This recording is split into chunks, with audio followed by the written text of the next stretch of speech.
Welcome back, Deadheads. If you happen to be new here, hit that subscribe button, kick off your shoes, because if you're a Walking Dead fan, you're finally home. One channel, different shows, everything entertaining. Make a Path presents Let's Talk.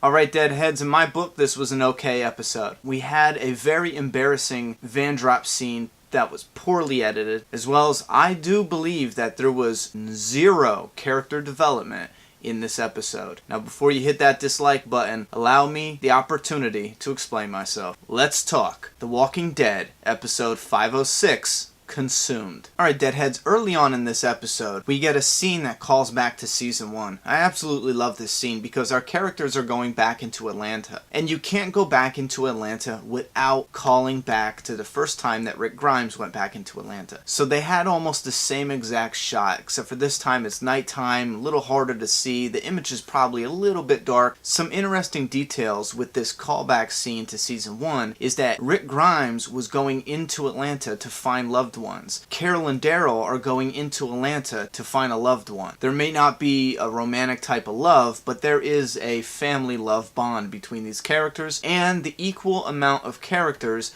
going into Atlanta or involved in this search for loved ones is 3. Rick, Lori, Carl, then you have Daryl, Carol, Beth. That might just be coincidental. I thought it was neat. Now, there was also a few callbacks and TV references that I noticed, and I'm sure I missed a bunch. But one thing I found neat was the brand of cigarettes that Daryl smoked when Noah was trapped under the bookcase. Actually, if you watch the X-Files back in the day, which I loved as a kid, I loved the X-Files in the very beginning, a character known as the Cancer Man. Every time you've seen this character, he was like a shady government official doing Black Ops projects and whatnot. Every time you see this guy, he is smoking a cigarette. The brand of cigarettes he smokes is the same brand that Daryl picks up. Also inside Atlanta, in the city streets, we get a callback to season 1 where we see a tank in the city streets of Atlanta. I'm not saying it's the same tank that Rick was in because it's safe to assume there was probably a few tanks, I would imagine. It just doesn't make any sense the army would bring in one tank. But I thought that was a nice callback to season 1. After we have the van drop, Carol and Daryl get out of the van and they walk past a walker who was severed in half, just like the bicycle girl in season 1 as well. Now, this might be a stretch or reading into it too far, but Rick Grimes gets out of the hospital in season 1 and sees the bicycle zombie with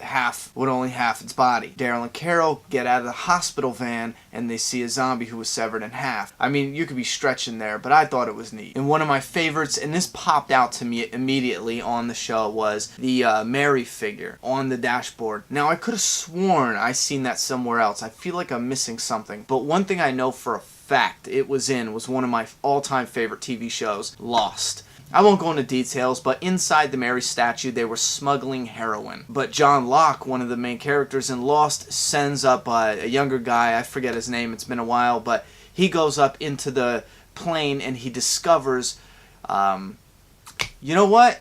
Yeah, that is cool. Listen, the plane is actually up high, stuck in a tree. John Locke sends that young kid with the hot sister up to the tree. He goes in it, and he comes out with the Mary statue. Inside the Mary statue is heroin, but he shows John Locke the statue, and something happens, and the plane falls out of the tree from up high and crashes down. The Mary statue is on the dashboard in the van that's up high on a bridge that falls down. I don't know how much of that was on purpose, but I like that. Now, if I'm missing some callbacks or references, go ahead and leave them in the comments below. But Noah's introduction, I do want to talk about that. If you saw my reaction video, I wanted him dead immediately. And I was really excited that Carol drew her pistol and tried to shoot him. The actor Tyler played it off well. He seemed like a scared kid. You know what I'm saying? I got that feeling that he didn't really want to rob him, but he had to, didn't have a choice. The point where I really wanted him dead was where he cut the tents open. I don't care if our, dynamic duo looks like they can handle themselves.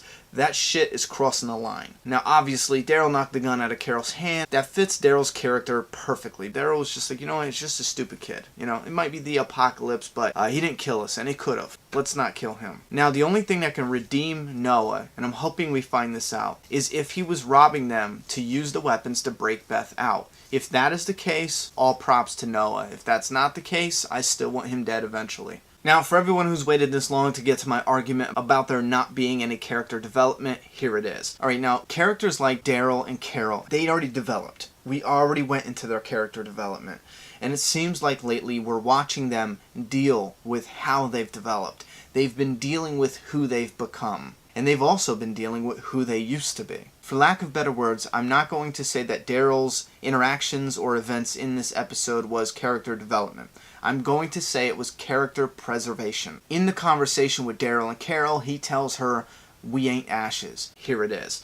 It happened when Noah was trapped under the bookcase. Daryl is just, at this point, he is pissed. I mean, think about it. He pushed a walker onto Carol. He cut open tents to let walkers go get them. He tried to kill them repeatedly. The first time, Daryl said, "Don't kill him." The second time, he tried to kill Carol straight up. "Here's a walker. Take it, bitch." And she's already injured. Now, when Daryl catches up with Noah, he's pissed. He lights up a cigarette, makes up his mind to leave Noah. Not just leave him, but leave him to die. Which contradicts when he tells Carol that we can still save people moments earlier. Daryl is now consumed by anger. Like the cigarette is being consumed by that fire. Now when a cigarette's consumed by the fire, it turns into what? Ashes. Same thing just moments ago, Daryl was like, "We ain't ashes." And I don't believe Carol is saving Noah. I believe she's saving Daryl. She's saving Daryl from being consumed by the anger and turning into ashes himself. In turn, preserving his character. Hence, not character development, character preservation. That's my argument with that. Now, when I say there's no character development, I'm not saying that's bad at all. I'm just saying that it's not always about developing the character. Sometimes it's about preserving one's character. And Carol, on the other hand, I don't believe that was character development either.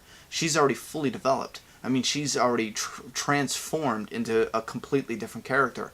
I believe Carol's character development was actually character enlightenment. Throughout the episode, she's reflecting on who she was and who she has become. And throughout the episode, it's like she's becoming enlightened to how she has developed. Past, present, future, things she's done. And that's why the flashbacks, even though some of them, yeah, you can make an argument for filler. I won't even debate that. I won't waste my breath because you can make a clear-cut argument for filler. You could have taken this episode, mixed it with Beth's episode, and I believe you would have came away with two solid episodes. And it takes only a 5-second clip to show how remarkable some actors can truly be. Melissa McBride nailed it. When Carol wakes up, she sees the smoke and goes around and sees that Daryl is burning the child walker and probably the mother as well. She understands a few things. One of them she gets where it probably wasn't easy for him, just like it wouldn't be easy for her. And he did it for her. This is a family. We're together. This is why you shouldn't have left. This is why you shouldn't have thought you should go to that car and leave for whatever reason. We're a family. If I see something's burdening you, I'm going to try to help take some of that weight off. And that's what he does. Going into the domestic abuse shelter, though, we got a scene that we don't see enough in The Walking Dead and that I absolutely love, where we get a long camera shot, and I'm like, wait, what's going on? What are they doing? Because they rarely do this in The Walking Dead, and I really think they need to. Set the camera down and let the zombies come out of every dark place you can imagine. I mean, that was such a creepy feeling. I do want to say, though, that some people, I did notice on Facebook 3 or 4 comments, some people are kind of annoyed that Carol didn't tell Daryl about Mika and Lizzie. And I do have to interject here and say one thing. I'm not a know-it-all, but I did study because I have some screenplays I'm writing or working. I'm doing a future writing career down the road. So I studied a lot of screenwriting format, and I've taken seminars and some courses and things like that. And one of the biggest rules in screenwriting is you never ever repeat verbally in a conversation anything the audience already knows. And I think this is why Hollywood really does need to update some of the rules and some of their structures, because audiences are starting to predict so much because everything's written in a structure. But anyway, that's the reason why when she was telling Daryl, it was worse than that. In the producers and writers, in their minds, that's her way of telling Daryl what actually happened by making it fresh and new and not actually having her say word for word what happened. Because, I mean, if you think about it, it does bore us to tears. She doesn't even have to go into detail. Daryl doesn't have to be like, wait a minute, she went crazy? What do you mean she was going crazy? Well, she was killing rabbits. We don't have to do all that. You just say, little bitch went crazy, killed Mika, she was going to kill Judith. I had to make her look at the flowers. Done. Something else that was just terrific in this episode, everybody on social media knew the car accident was coming, you know?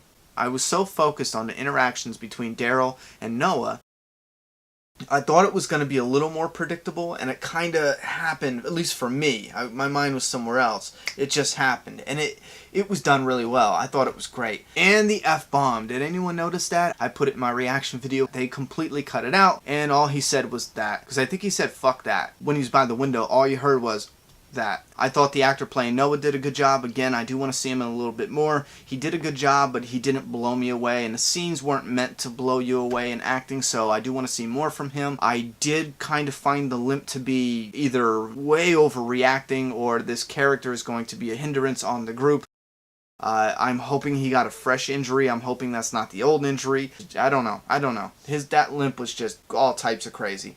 I thought Eugene had a weird run. The time skip had me scratching my head. I seen Noah was spying on Daryl and Carol. There was camping gear, so again, he could have got a change of clothes out of someone's book bag or something. However, I'm still scratching my head on the time skip. I'm going to think about it a little bit more in depth, so I can feel like I know what the hell I'm talking about. And then to one of my biggest problems with this episode, the van drop.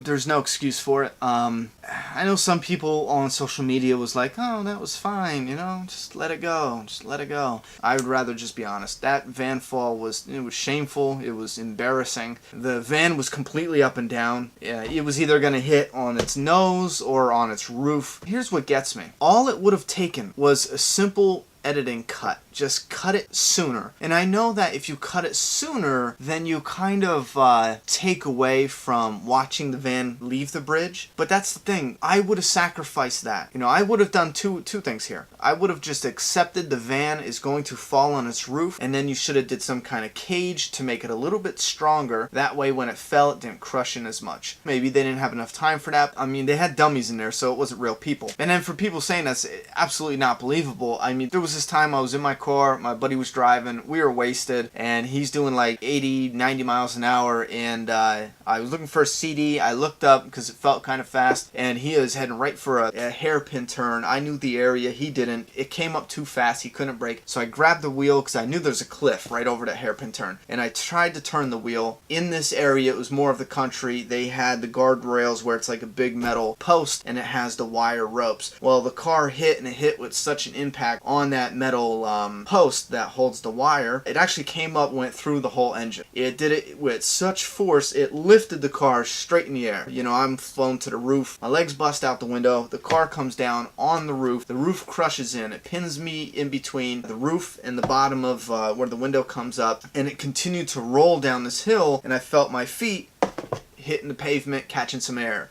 Hitting the pavement, catching some air, hitting the pavement. Now this went by in a few seconds, so it was quick, but in those few seconds, I had the longest moment of thinking that I'm going to die. It's it. It's done. And I'm not just going to die, but I'm going to be ripped in half. Because think about it. My body is trapped inside the car, and my feet, I can feel it catching air. And everything goes quiet, because the car rolls on the ground, and it catches air, and everything goes quiet. My feet are like, and then I feel the feet click-clacking off the pavement. Finally, the car slid down the hill after it stopped rolling, and I walked away from a little back issue and a scratch on my face. So it is realistic to say that that can fall off of there, and they might not really get hurt. The story I described to you, it was more horrific. If you've seen the car, everyone said, wow, everyone in that car is dead, and there was 3 of us, and we walked away. Well, the one guy didn't, but me and my buddy did, and we walked away from that with scratches. It's possible. So I would have just taken the chance of either falling on the roof, or I would have taken the chance of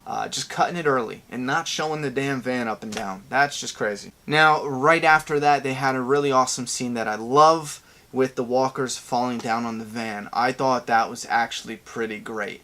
However, there was another slight fail, and I know I pick up on the smallest things that I probably should just let go, but when the actors get out of the van, they don't even look up. I mean, if I was getting out of that van, I would be real nervous, even if I was injured, I'd be like, what the fuck? The last thing I want to do is survive this long and have a couple zombies fall off a bridge and snap my neck or something, you know what I'm saying? So imagine that, and then you're on the ground paralyzed, and you're watching the zombie who's ripped in half slowly crawl over to you just to eat your face. That is horrifying, Actually, that's interesting. I like doing these videos. I create some material for my own work. Alright guys, I've been rambling on enough. Alright, Deadheads, if you haven't seen the reaction video, go ahead and click that here. I'm gonna leave a space right here for the upcoming prediction video. If you guys noticed anything else within this episode, or maybe you agree or disagree with anything I have to say, go ahead and leave your opinions down below. I'm done talking, it's your turn.